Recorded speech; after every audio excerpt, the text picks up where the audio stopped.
And let's go to Charlotte, North Carolina. Candace joins us there. Candace, you're on the Ken Coleman Show.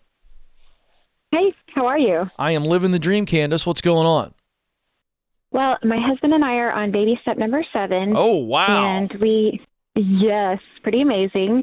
A lot of hard work, but financially we have the ability to pay for anything, and we have the grit. No but question. I'm looking to start my own business and have my dream job.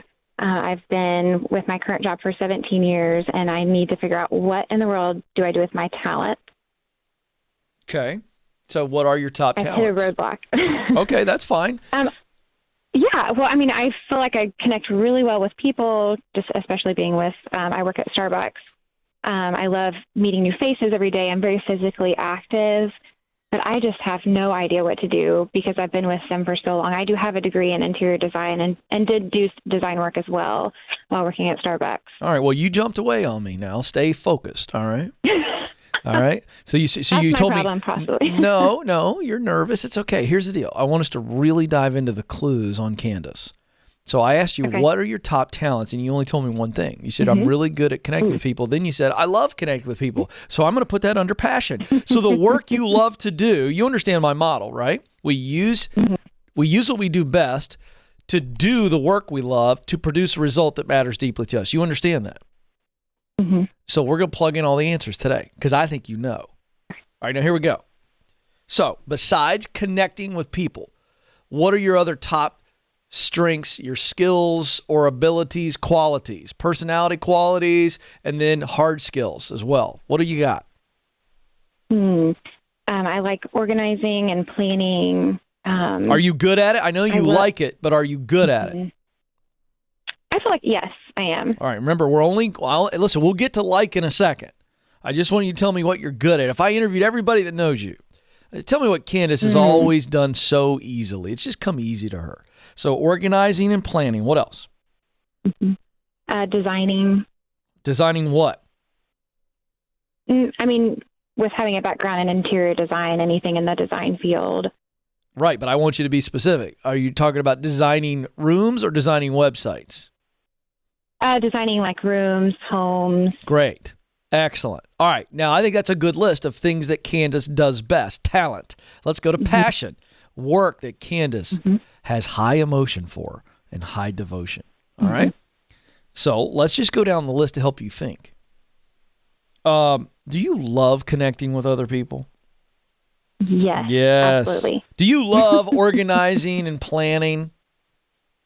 Yes. You do. You look forward to organizing and planning. You get the juice. Yes. Yeah. You get deep into an organization and plan. You forget where time has gone, right? Yes.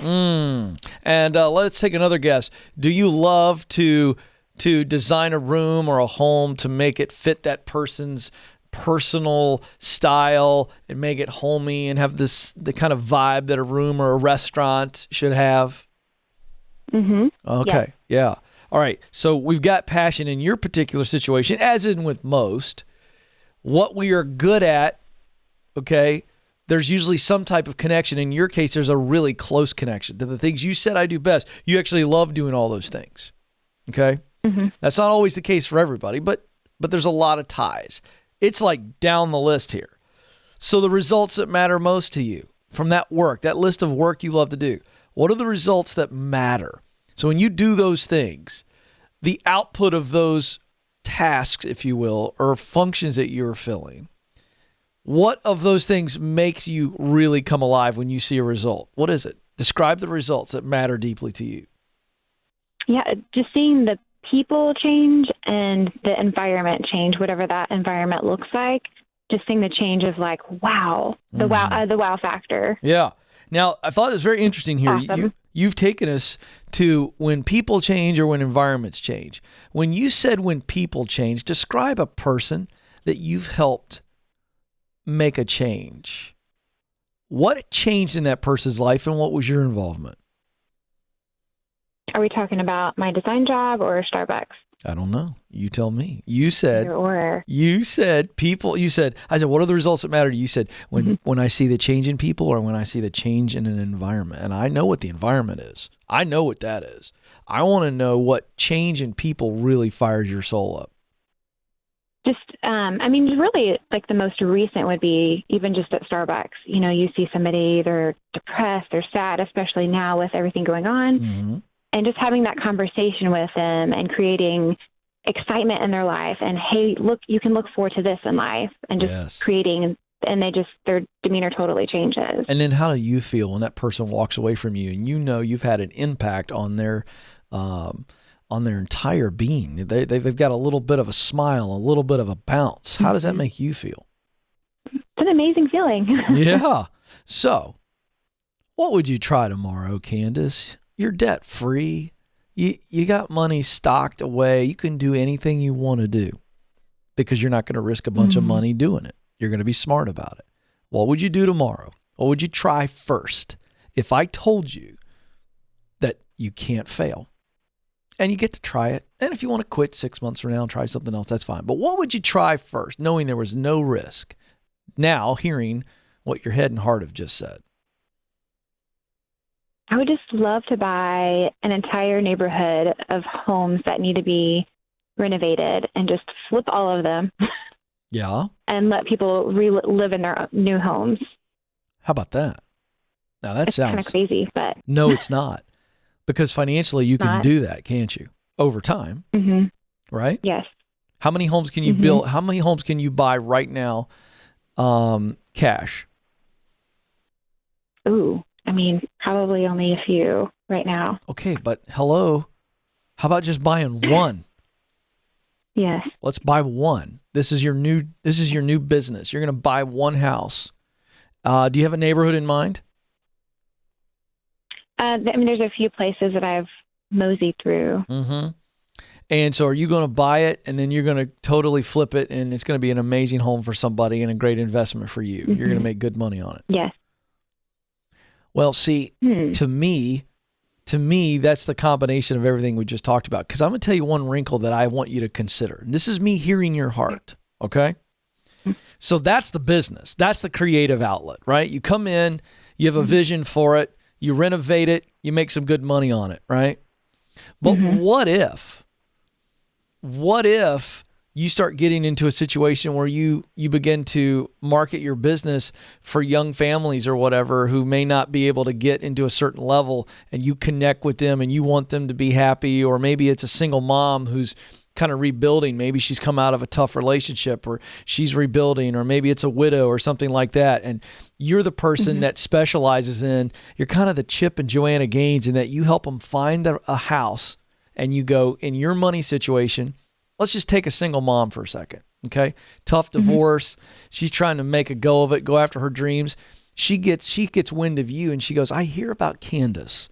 Candace helps people find homes, and she gives them a vision, and she does it. She does it on a budget, and she allows us to buy something, but be something that we're really proud of, but nobody else wants it. And after Candace is done, it's a dream for me.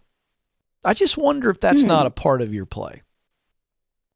I like that.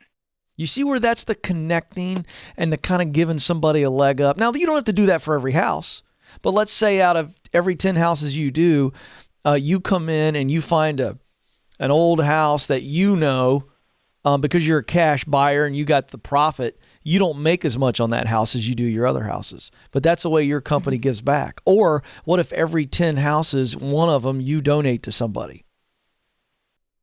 And it's a charitable thing. And now you see yourself doing business for good. I just heard that in you.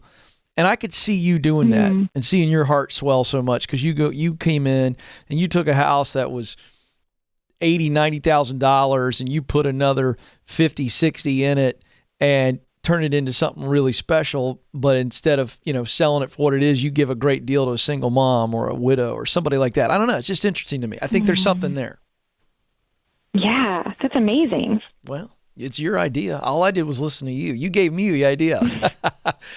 So, because you're in a situation, you can do this, Candace. You don't need the money, but you can go make money. And let's say on your third or fourth house, you stacked up, 220 grand. Well, you could take 100 grand, okay, if you chose to do this, and that's a write-off for your business. And you donate a house to somebody. And you think people in Charlotte, North Carolina are going to start hearing about you? Trust me. You get some media coverage on this, and people are going to start seeking you out. Then there's this missional component that is more your heart. And I think that's how both of these come together. So you stew on that, but I think it'd be really great. I do. Okay. Appreciate the call, Candace. You're off and running, aren't you? Yes. Good. Go, Candace, go.